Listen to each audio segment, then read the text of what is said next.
Hope episode tonight. I'm very excited to be joined by so many of you this Tuesday evening. So tonight, I'm very excited to bring to you a dear friend, a photographer, a conservationist, a nonprofit leader, and our featured speaker tonight, Chad Brown. My name is Monica Shear. I'm the Director of Outreach here at Alaska Wilderness League. To so many of you who have attended a previous Geography of Hope event, welcome back. I'm really happy to see you again. And if this is your first Geography of Hope event, big welcome. We're so thrilled to have you join us today.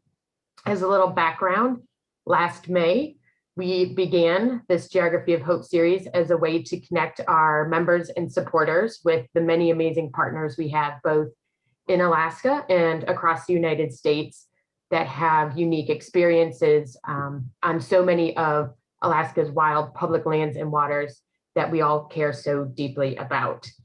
Thanks to our Indigenous partners, photographers, authors, explorers, filmmakers, and so many others, we've been able to bring you along from the wet, drippy forests of the Tongass to the salmon-rich waters of Bristol Bay. We've sailed across the Arctic Ocean, and we've sat and listened to bird songs in the Arctic National Wildlife Refuge.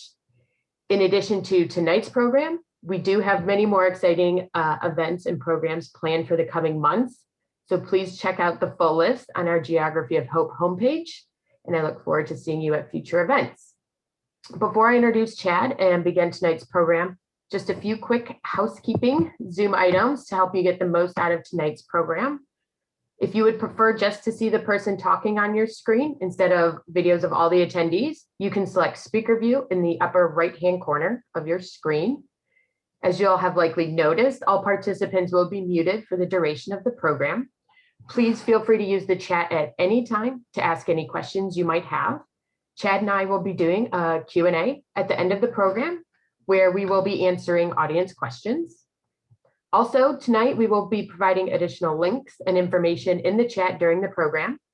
These links, in addition to a recording of tonight's program, will be sent in a follow-up email you receive tomorrow. So don't feel worried to copy or go to all of them. If you're just trying to listen and absorb tonight, you will be getting them in the email as well. And you'll be welcome to share the recording of tonight's program you receive with any family and friends.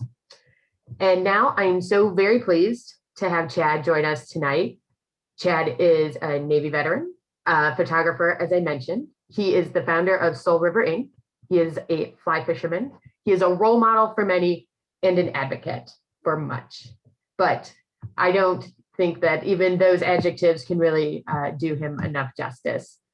Over the past few years, I've been extremely fortunate to have worked with him on so many projects, which has often started with maybe a phone call from Chad saying, Monica, I've got an idea, which is probably one of my favorites to receive because his ideas are big and often great. But we've spent our time together really highlighting his time and experiences in the Arctic Refuge. And as you hear tonight, as I mentioned, Chad is the founder of Soul River Inc. And that is a nonprofit organization that brings youth and veterans out into public lands to learn about the environment around us, as well as themselves. Every year, Soul River Inc. takes a group of youth and veterans to the Arctic Refuge. And they also spend time in nearby Gwich'in villages where they learn from and talk to residents and repay the hospitality through service.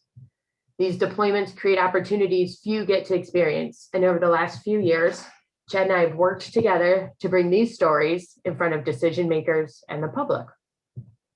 1 year ago, last week, as my Facebook memories reminded me, Chad, Bernadette Dementif, who's the executive director of the Gwich'in Steering Committee, Isaiah Horace, who's a youth council member for the Gwich'in Steering Committee, and myself were in Los Angeles for a photo exhibit and events to highlight the Arctic Refuge and the work of the Gwich'in Steering Committee through Bernadette's words and Chad's photos. A year ago, we were in a very different place when it came to the Arctic Refuge campaign. A year ago, we were working to pressure banks to take a public stand not to fund drilling in the Arctic Refuge. And we were working hard to show oil companies through immense public effort that drilling in the Arctic Refuge would be bad for business. In January, we saw the first ever lease sale of areas within the coastal plain of the Arctic Refuge take place during the final days of the Trump administration. But thanks to all that work we had done And because of you and so many others, the oil companies got the message, and not a single major player placed a bid. The lease sale was such a flop and generated less than 1% of the revenue that was promised in the tax bill. A few days later, President Biden took office, and he issued an executive order on that very first day, halting any potential development in the refuge, giving us a much welcome opportunity to work very hard this year to reinstate protections for this important place. While I'm hopeful that one day soon, we will be able to get together and bring Chad's larger than life photos to a venue for people to see and connect with in person, I am very glad that so many of you were able to join us from across the country tonight and see the refuge from Chad's eyes. I hope the program tonight will inspire you and energize you for the year ahead, and know that together we can really make great strides.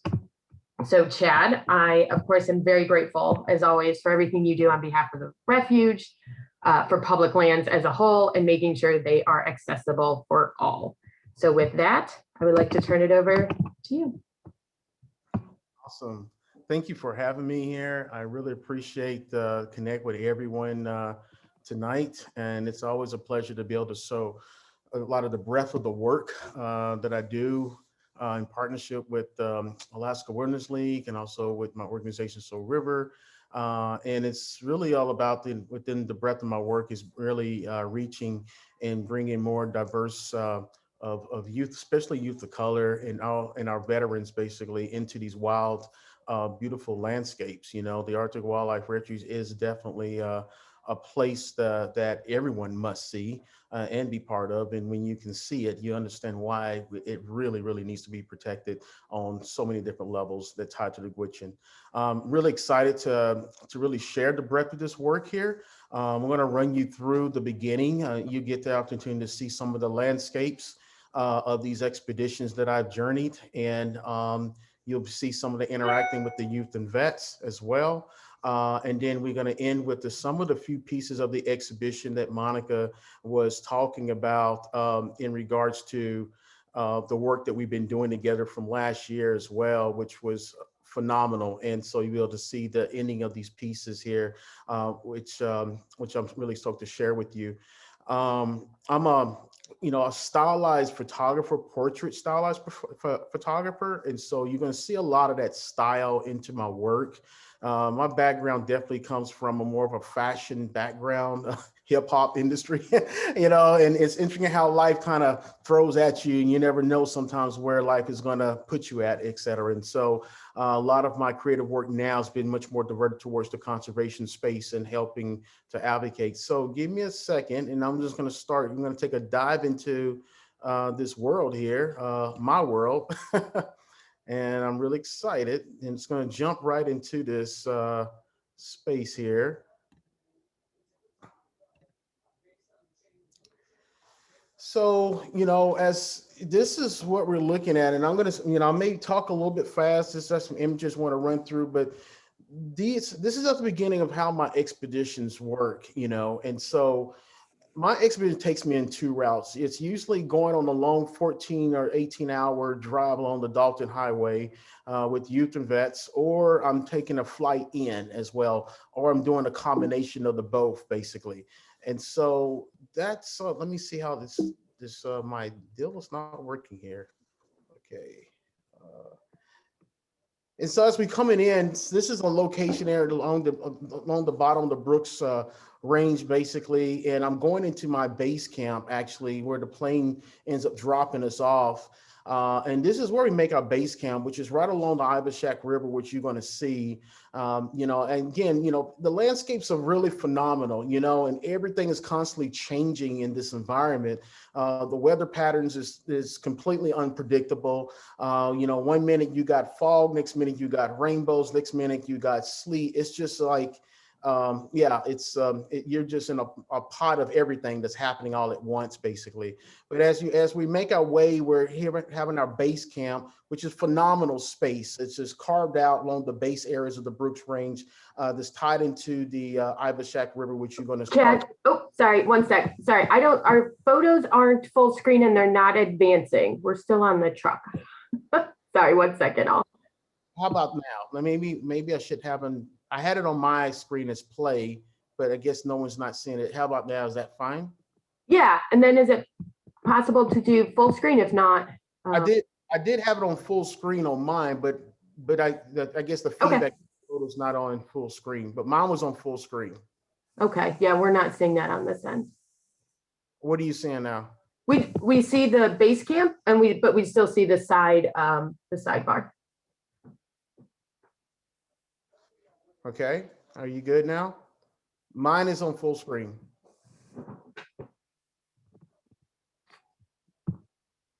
No, but maybe if you click play, I will let you know here. Okay. I tell you what. Let's see here.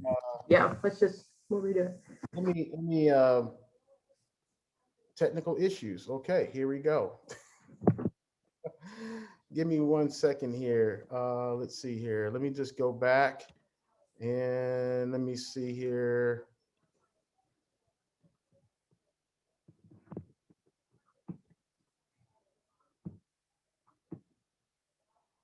Okay.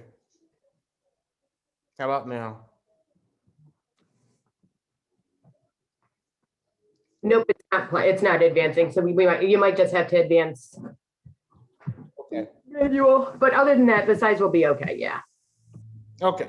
So just bear with me. I'm not too sure of how it's rolling out, but I will just move forward as long as everybody can see the screen.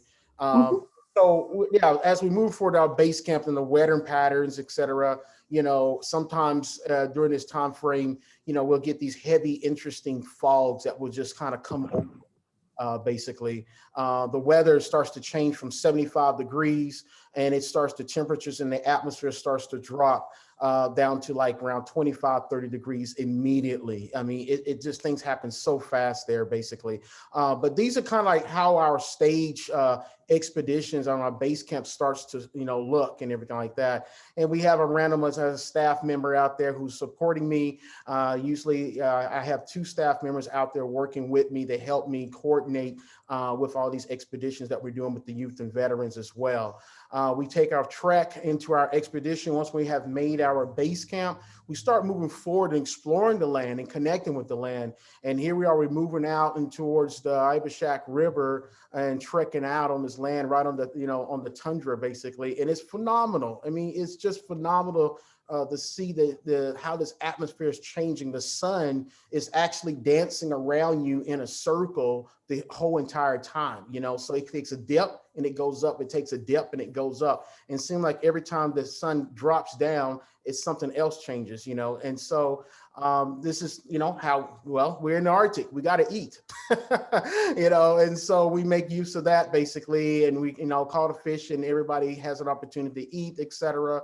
Again, this is another experience. And the images that you're seeing, this is a breadth of over a couple years of work of coming up there on many different times of the year, et cetera, and going out and on, into the Brooks Range area on the lower part of the Brooks Range.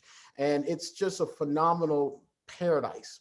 That's really what it becomes, a phenomenal paradise of what we're experiencing here with youth and veterans working together. The veterans are guiding and mentoring, et cetera, and it's just a phenomenal experience. And here we are, we making another base camp right along the tree-lined bush at the base of this mountain. And that was a time when we did experience a major storm that came through. And so that was an opportunity where we just basically, we had to bunker down to get everything, fastened down, et cetera, because that was an interesting time that we had, as you see, of course, to the nature of the atmosphere happening, and this is along the Ivashak River, which we do a lot of our engagement of fishing and aquatic sciences, et cetera, with the youth and veterans. And, we also, when we fly into these locations, basically, we are self-sustained, and so this was a time that we were preparing to do I believe it's like 120-mile river run on the Ivashak River. So as you see, this is like part of our base camp.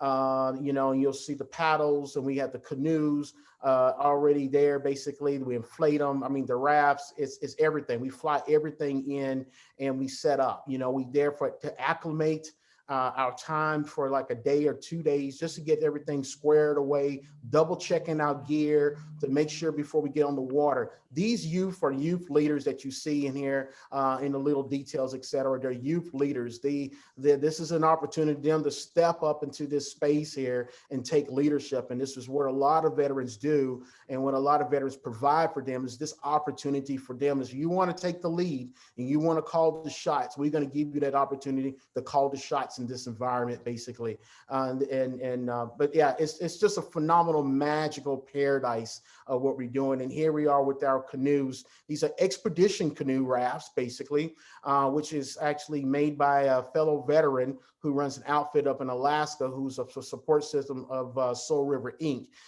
These are specifically designed to run in these waters, and also they carry a heavy amount of weight where you can still navigate through these waters, basically. And they're phenomenal gear pieces. And plus, the beauty about these, they're able to be folded down and put in the back of our airplanes to drop them off while they're dropping us off, basically. So this is a time we take breaks.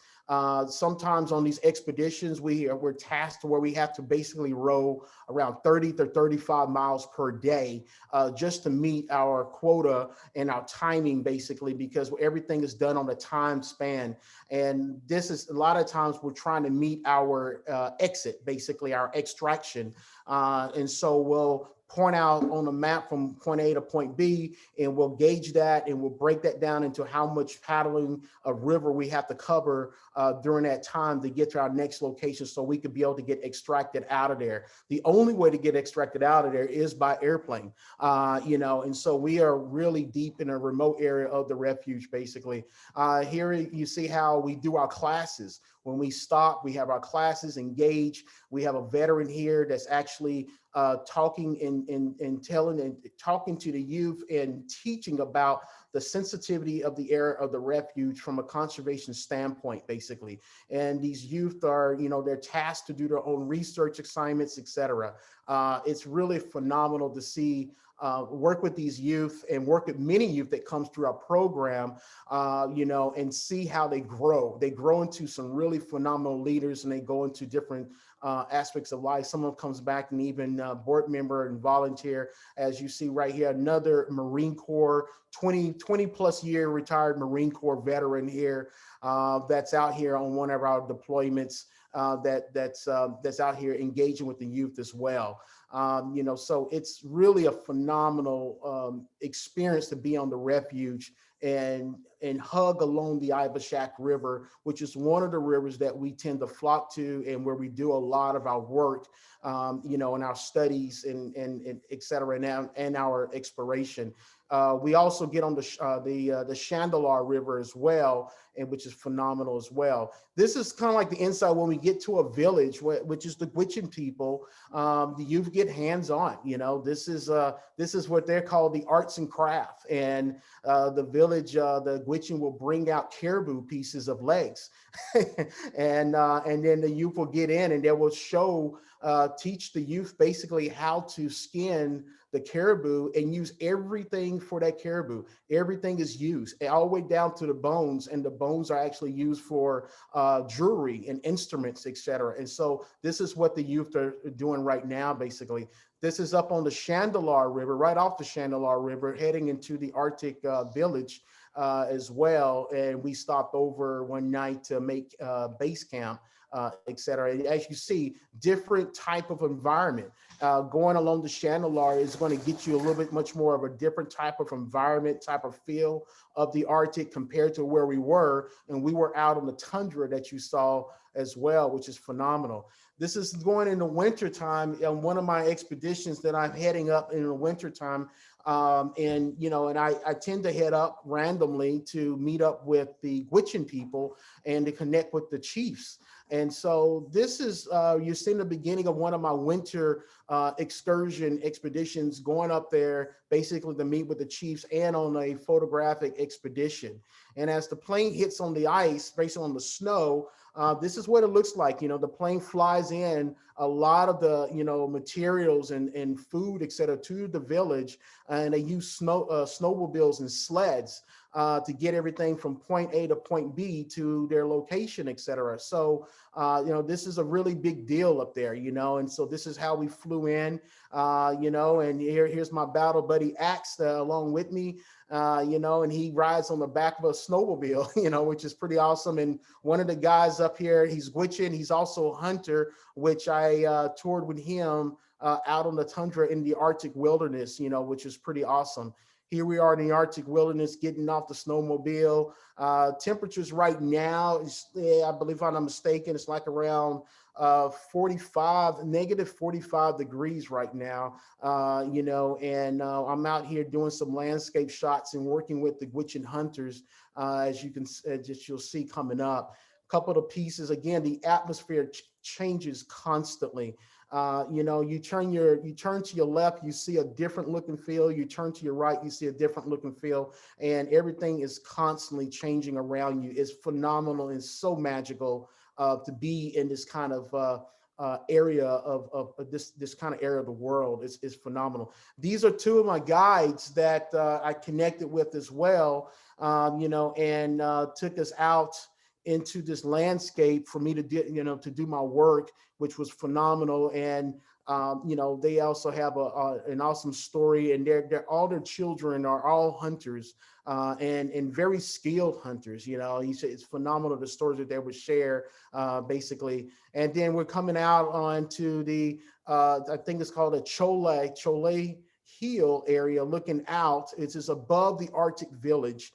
And again, different type of field, etc. But it's phenomenal up there. It's really phenomenal. Some evening night shots. So yeah, I stayed out there. Temperatures started to drop down to like around negative 50, 60 degrees now, and so I was out there with these hunters and tracking with them, and these are two of the hunters. There's not that many hunters of the Gwich'in. There's only a handful of hunters that actually supply caribou and the food, et cetera, for the Gwich'in folks. And, so these two were prominent, two of the best hunters, two of the best hunters that they had, that I was paired with. And I was following them and just documenting a lot of, of how they were shooting, basically, and their style. And, there's a lot you can learn from a hunter, and also anglers as well. They're definitely connected to the land. They're really in tune to what's going on, and it's really phenomenal of the knowledge that each of these Gwich'in hunters carry. But a lot of hunters who hunt public lands, et cetera, also fishermen, are very well connected and knowledgeable as well, which was, phenomenal to be out there to see them move forward like this. Here's one of the chiefs. He's a young person, and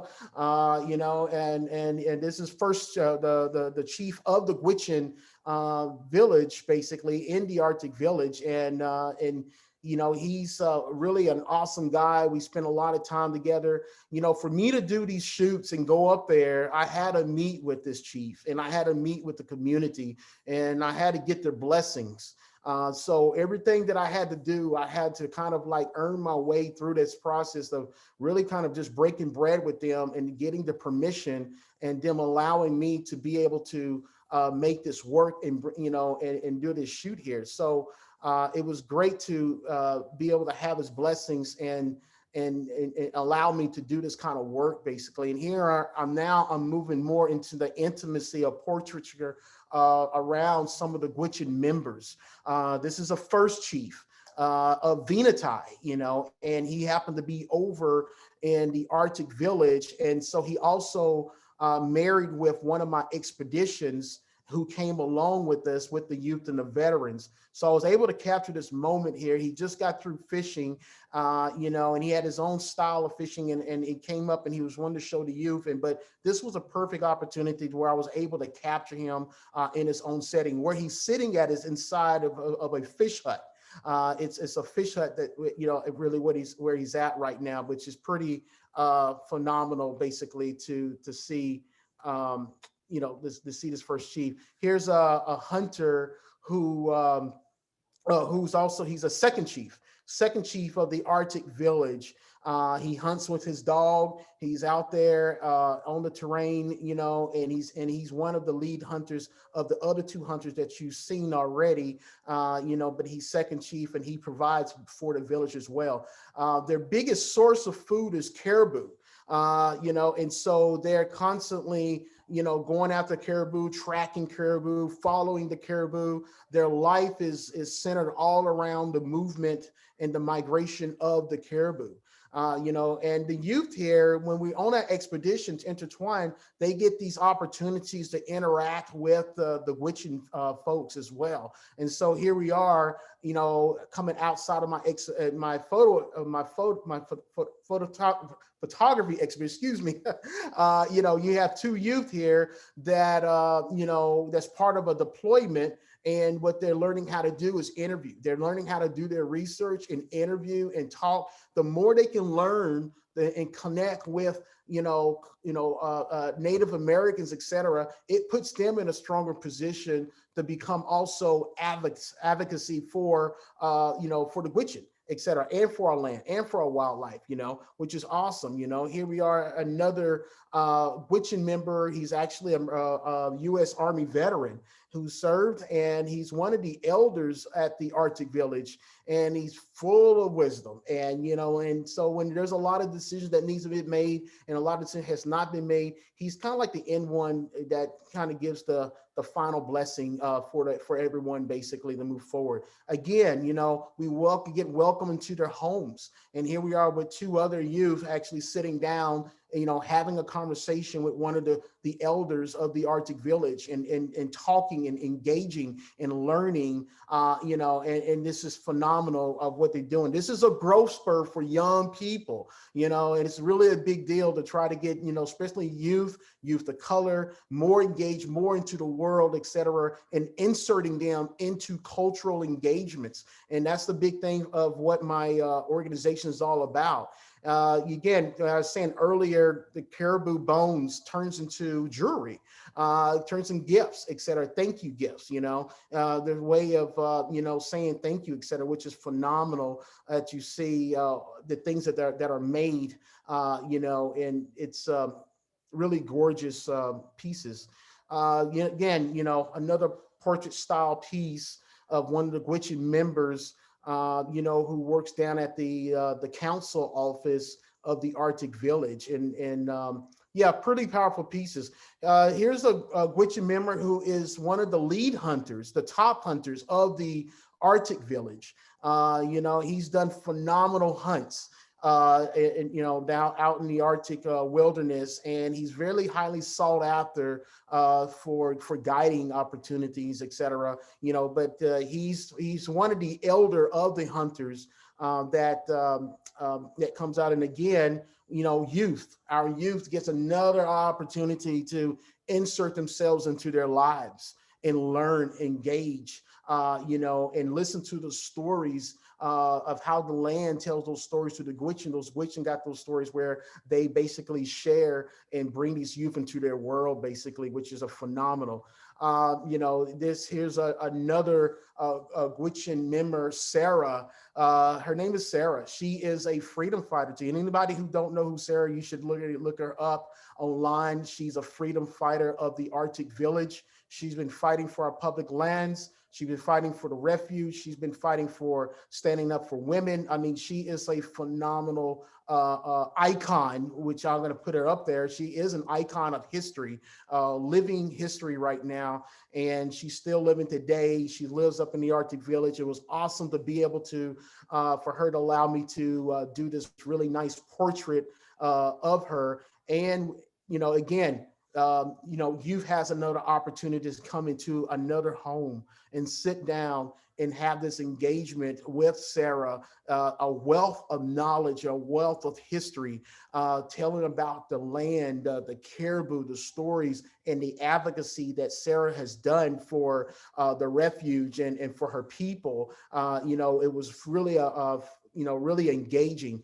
The first chief that you saw earlier that says Gwich'in, this is his father, who was once the leading chief of the Arctic village. And so it got passed down to his son, and this is who his father is. And so, he's been around for a very, very long time.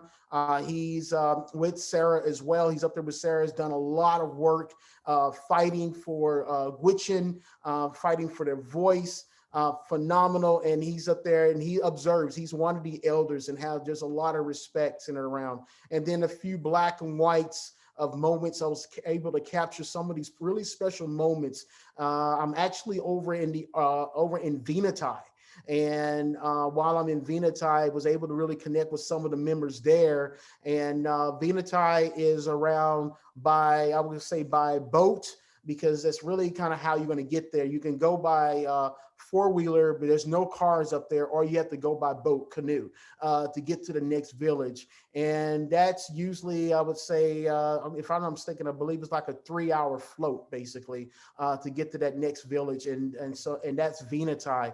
And so he's actually one of the, he's the second chief at that time that was part of Venati. And these were some of my contacts that was able to get access into Venati, which was pretty awesome. Here I am coming inside of one of the homes of the Gwich'in back in the Arctic village. It was crazy because while we walked inside, there's caribou right there on the floor. This was dead winter, temperatures are like around -50, coming in, got invited to the home. One of the Gwich'in members had caribou already laid out, heads cut off, etc. This is how their life is. They're pulling caribou out of the back outside, thawing out basically, and they skin it right there. And they skin it, and this is, this is how they eat. They prepare for their food basically, and so here I am setting up. And I'm documenting, the Gwich'in member basically, skinning caribou. This is her. She's showing me basically how they're plucking some of the birds that they catch, the geese, etc., and pulling that out, which is really, really awesome. Really character. And some of these images that you stop and think and look at, everyone tells a story, and that's kind of like what's going on. If you look into the background, you look at the products, you look at how things are laid out, etc., the composition, etc., there's a whole story that's being happened, and she's happy, and compared to our environments, etc., but she's happy for what she's doing, providing food for the family, etc., and she's enjoying the moment, and she's right into it, which was the moment, trying to capture these beautiful moments. And it was really phenomenal to be able to watch her, and she's very crafty and very skillful. It's really amazing Gwich'in woman, and she's really amazing. And to end with my last, to bring it up today, is Bernadette.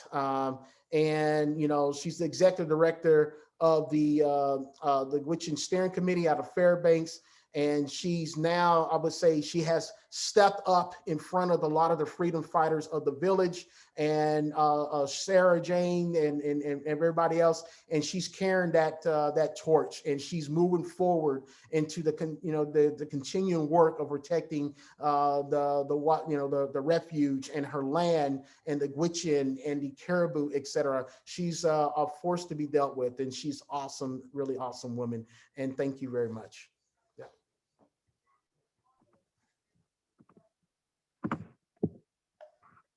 Thank you, Chad. That was wonderful. Sorry, I was so captivated in some of the portraits, even though I've gotten to see them in person, which is great. And yeah, and Lois just shared in the chat the recent Hatch magazine article that you did, and I'm probably going to ask you about that in the Q&A, but you can see some of these photos and others in that article as well.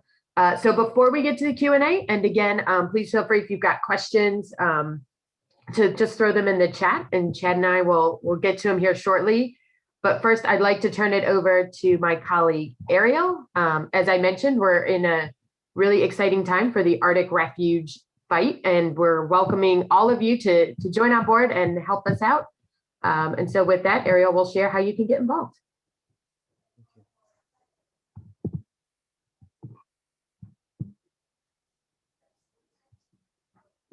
maybe.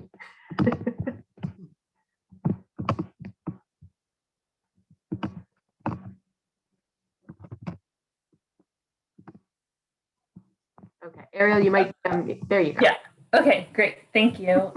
Okay, just gonna share my screen quick. All right.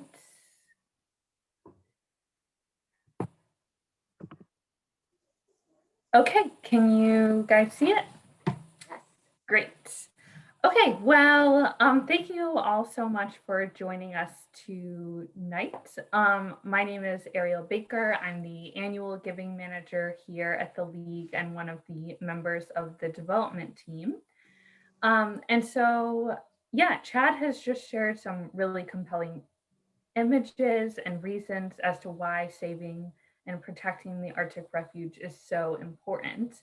So I just wanted to take a moment to explain how you can get involved both with AWL and with Seoul River Inc. And so first is to take action.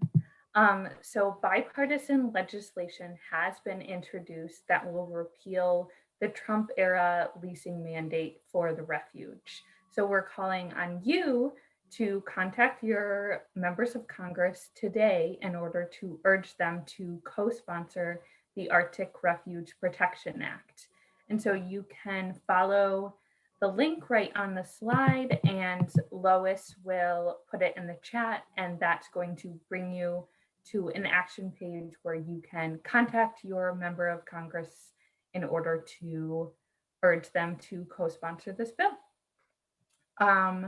Next is to make a donation. So both Alaska Wilderness League's work and Seoul River Inc.'s work is made possible through donations from our generous supporters.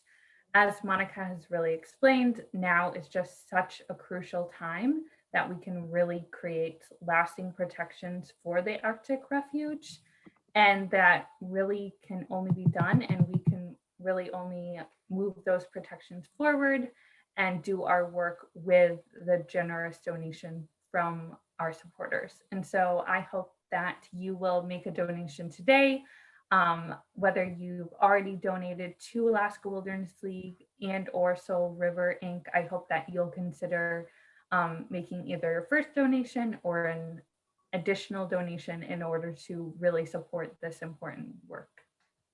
And finally is to engage with our organizations and follow us on social media. And so I've included the handles for our Facebooks and Instagrams and Twitters.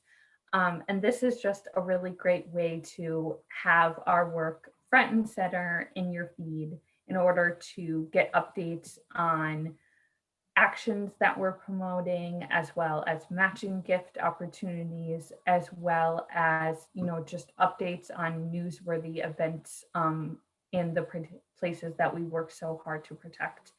I know that I really love following Alaska Wilderness League, as well as Chad and Seoul River Inc. on Instagram, just because of the beautiful pictures that we all post. And it's just a really great reminder of the work that we're doing and the places that we are so passionate about. And so with that, I just want to say a huge thank you to Chad and also to Seoul River Inc. just for their incredible partnership. And with that, I will kick it over to Monica and Chad for questions. Great. Thank you, Ariel. And yes, for everyone, I saw so many comments come in the chat about the wonderful photography that Chad was sharing. So if you just can't get enough, yeah, please do follow him on Instagram. You will be in for a treat as well, and can see not only some of the refuge, but some of his other adventures throughout the West Coast in Oregon as well. So lots of questions, Chad, and I'm ready to share a little more information with folks on some of your various efforts. So just want to start off. There was some interest in learning a little bit more about how you first kind of came about to learn about the Arctic Refuge and when you first went up? Yeah, so I'm sorry, what's the question? When did you first travel to the refuge? Yeah. I traveled to that was, I would say 7 years ago. Yeah. And when did you kind of decide to, was that through Soul River? Was that one of a? Yeah. Sorry. I guess I should give more information, right? And so that was like around 6, 7 years ago. And I guess what led me up in that direction, my first deployment, actually, not my first, but first deployment going up north was actually going to the Kenai Peninsula, up in Alaska, and then that next year, that was when I wanted to go to the Arctic, basically. Yeah. Wonderful. And if you had to guess, about how many times do you think you've been up to the refuge? Because I know it's quite a good number. Yeah. I've been up to the refuge area. I'm gonna say, because I've done like 3 or 4 trips within sometimes years, something like that. I keep saying I think that number is like a little bit over 20. Wow. A little over 20. Yeah. And it's different every time. It's challenging. There's every time a logistic nightmare every time. But yeah, and it draws me up there a lot. It's really special. It really is special. It's very special. Yeah. And then there was a little interest to learn more about Soul River Inc. and how that program, you mentioned, and you did feature some of the vets and the youth that do go with you to the refuge, but I know you guys do a lot of other programs and other trips. So just wanted to give you the opportunity to share a little bit more about how, why and how Soul River is so important. Yeah, try not to be so long-winded. I'm a veteran that suffers from PTSD, and fly fishing is my way back into society after my battle with suicide, attempted suicide and nightmares, et cetera, my demons. Fly fishing came to my life and brought me back into society in a place where it gave me an opportunity to have a different chapter in my life. And through that battle, I used my pay from my medical pay from the military. I used that to help launch Soul River. Founded Soul River Inc. on the water, basically, and I felt like this was an opportunity to tackle on the mental illness that veterans fight and deal with, and also the mental and challenging illness, et cetera, that lives amongst our youth, especially youth of color, coming from broken homes, foster care, gangs, et cetera, and I felt like, what a perfect opportunity to bring a veteran and a youth in together and connect them into wild spaces centered around nature, our wild environment, et cetera, and use fly fishing as a way to weave and build community together where one is serving one and the other one is serving the other. That veteran gives that youth purpose. Gives that youth mentorship, guiding, leadership, a build of a confidence platform, and that youth gives an exchange to that veteran a purpose, simple, really, whatever that is for that veteran, basically, because we're all different, et cetera, but it does establish that connection of leadership, of our DNA, of who we are and what we do. And so when we are able to, give back and connect with our youth, and we see our youth are able to change in the wild around nature and its healing powers and fly fishing, we are then able to grow leaders. And leaders for tomorrow, for our conservation, for our public lands, our fresh water, et cetera. And that's very, very important, So that's a nutshell of what the organization is about. It's about engaging our youth and connecting with our veterans, putting our veterans back into positions to use their leadership, instill into our youth in wild spaces, and use the wild spaces and bring that to a curriculum and build that out into an awareness level that trains our youth to learn how to be advocates for tomorrow, for our wildlife, and also for our Indigenous brothers and sisters as well, period. Yeah, I can't say it any better. Someone did ask really quickly where it was based, so I'm just going to let them know. Soul River Inc. is based where you are in Portland, Oregon, but you do work with veterans across the country. You do deployments to different areas. And those that are interested in either getting involved or learning more, we did include the link to the main Soul River page so you can see how youth and vets can get in and be part of the program on a number of different levels, I know. And yeah, and we'll be sure to include that again in the materials that we send out. Speaking of the youth and the vets, and specifically with the trip to the refuge, I think one of the most unique aspects from your time in the refuge that many don't get to is your time in the villages, right? Which you highlighted. You saw some of the youth talking with some of the members. But I was wondering if you wanted to also share some of the service projects that you've done, or share one and how that also plays into this kind of like holistic approach that you have. Yeah, some of our service projects always intends to happen. I always call it like a mission forward. That's pretty much kind of what I call it, mission forward, which is related to service project. And really it starts with me sitting down and breaking bread with the Gwich'in leaders.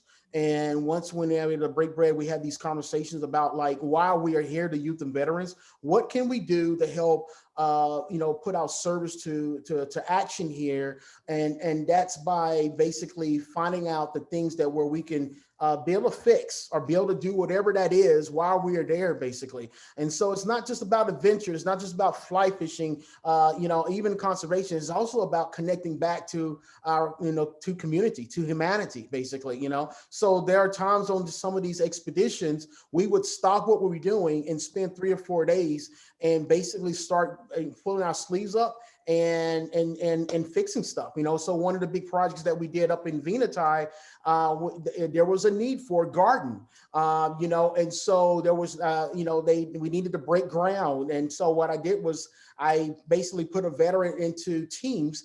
They became the project manager and the youth around them, and they all collectively worked together in how we're going to solve this problem of building this awesome garden before we leave for the Gwich'in folks and everything like that. And then there was another mission for building a basketball court. So this is training and teaching youth. It's not about like, we're here to save the day. That is not it. And that's what I let the youth know. It's about learning how to integrate yourselves into a community and work together to build something. When you work together, and if I say you get this log and I carry this log and we walk together, I'm actually learning a lot about you as we're working together. Basically, it's another form of education that you just can't get in a 4-room wall of an institution, but this is a real world type of education that you get of getting down with the community and working, learning about the culture, the language, the food, etc. So that's how our mission forward is centered around of our service, basically, when we go into indigenous community like the Gwich'in folks. But yeah.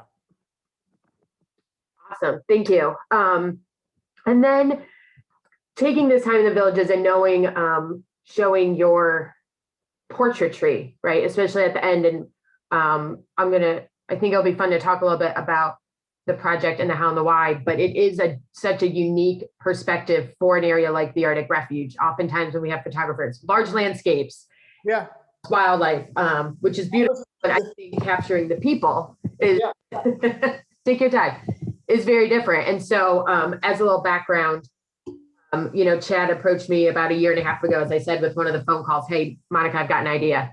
And, he said, I want to take this portraiture and I want to bring it into areas where maybe, especially like urban areas where we haven't done as much work, haven't connected with people, with the sense that you felt by bringing people into the discussion that more would be able to connect with the issue instead of just, from a landscape based kind of area. So curious, I know we've had some talks about some of the portraits, but when you talked about like including things in the background or how you set up some of these to really capture people, just want to give you the chance to share a little bit more of that because I found it fascinating. Yeah, that exhibition is about straddling two worlds, and it's about bringing out, we're not trying to preach to the choir, the conservation world. And, what we're trying to do is project that into urban neighborhoods.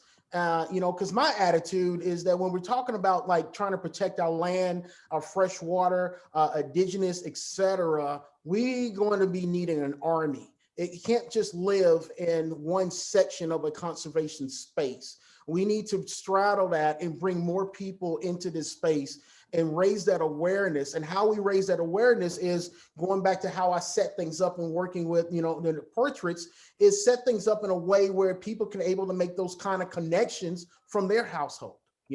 They can make their connection from like their grandma, et cetera, inspired, et cetera. So these are small inserted connections, even that you see in the portraits that may stop people, which a lot of people do stop and they'll sit there. These portraits that you see online is one thing, but these portraits are big.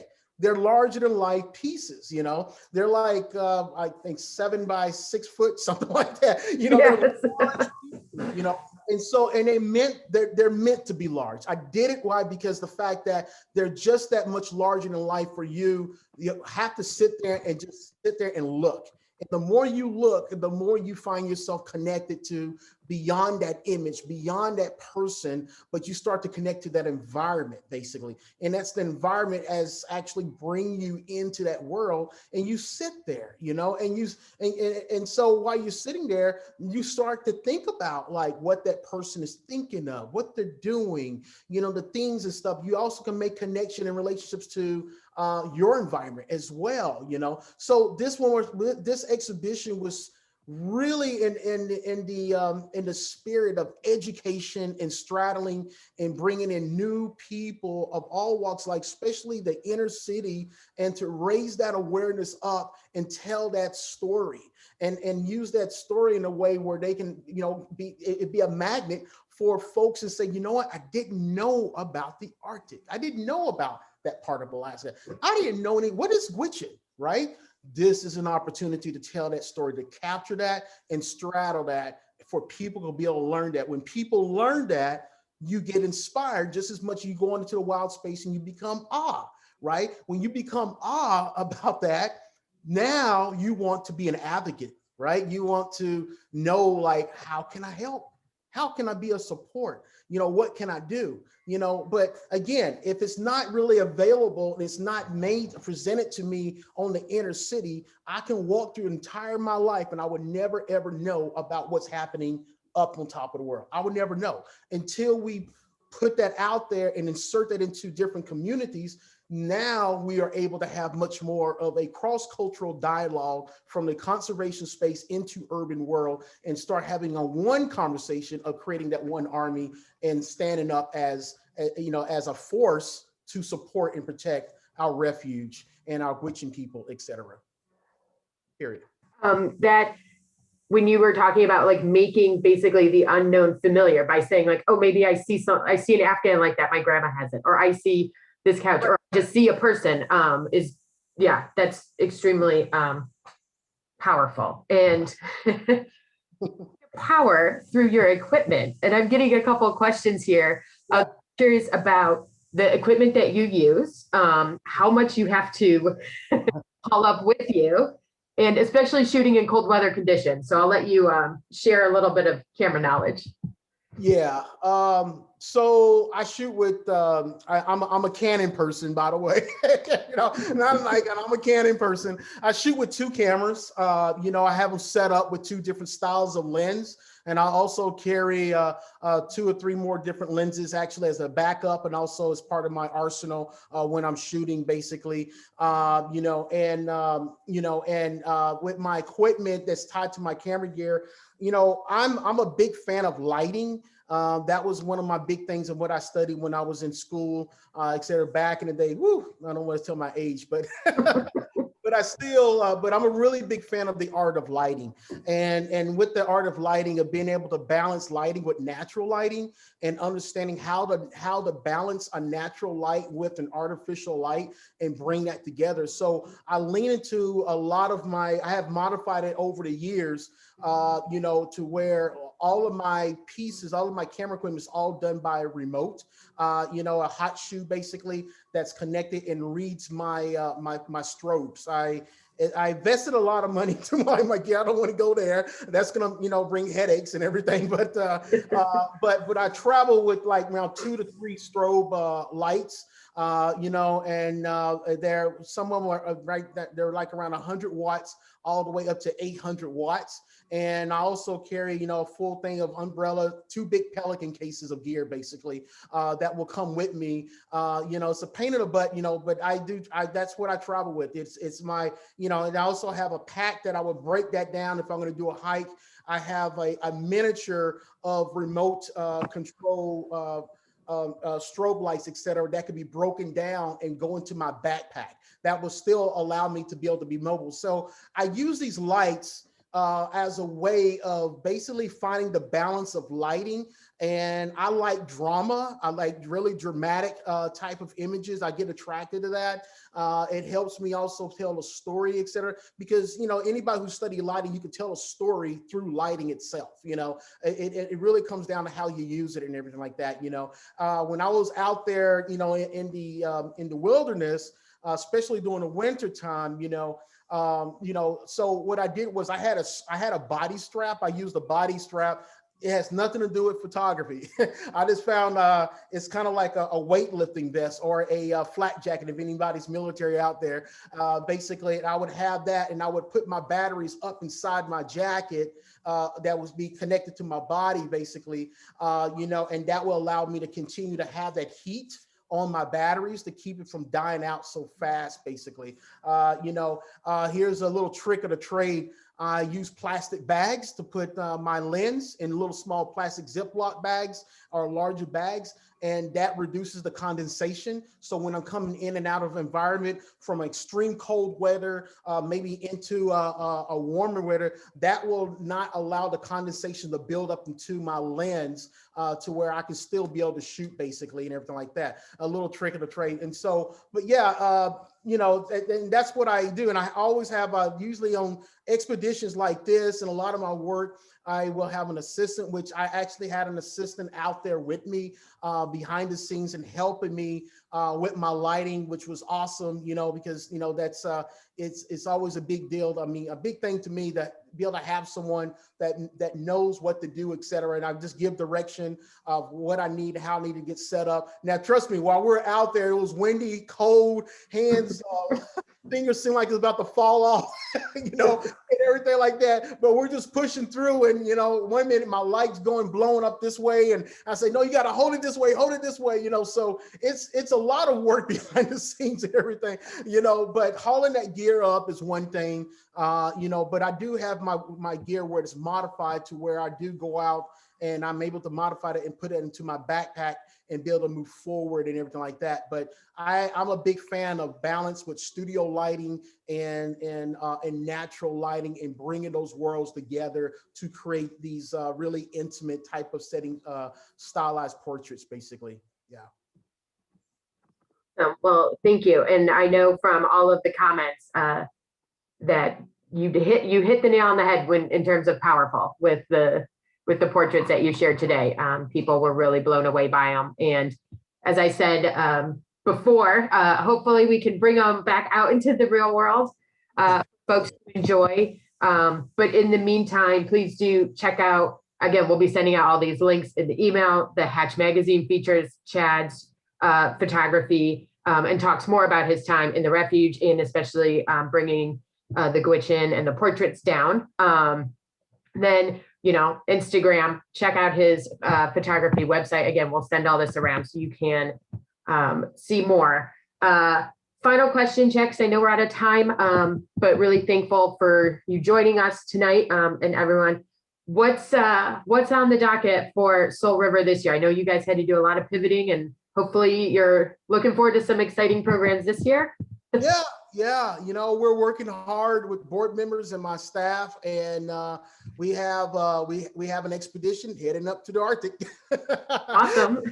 That one leaves out in August, and so we're prepping for that one. And we got a couple more deployments as well happening on the local level. The only big one that we have that's traveling is going up to the Arctic, and that's going to be a really special one as well. But we're on schedule. Our deployment season starts in June.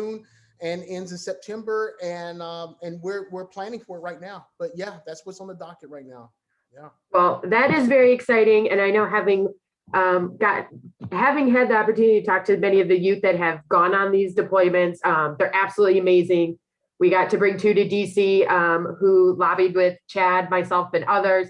It was mind blowing. I just got to sit back, watch, and be amazed in all the meetings. And so I thank you, Chad, for helping us build the future leaders, and really excited to continue to work with that, and as well inspire all of us with your photos and your work. So again, I hope everyone enjoyed. I know through the comments you did. Again, you'll get the full recording. Please do share it with your friends and family so they can all hear this as well. And yeah, again, if you have any questions, you'll be able to get a hold of me, and please do check out Soul River Inc. And support them in any way you can. Anything else before we end, Chad?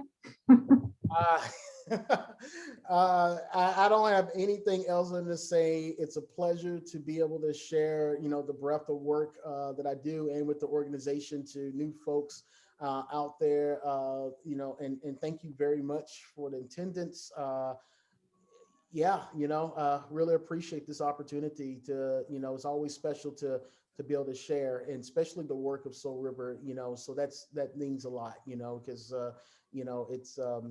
it's a special program, it's a special program that's built for some really awesome young people and our veterans, and so it needs to be shared and showed. So thank you all, and thank you everybody. And thank you, Monica, for allowing me to step on this platform and share as well. Thank you. Pleasure is all mine. Thank you, everyone, and look forward to seeing you for tonight or for the next program in 2 weeks. Take care.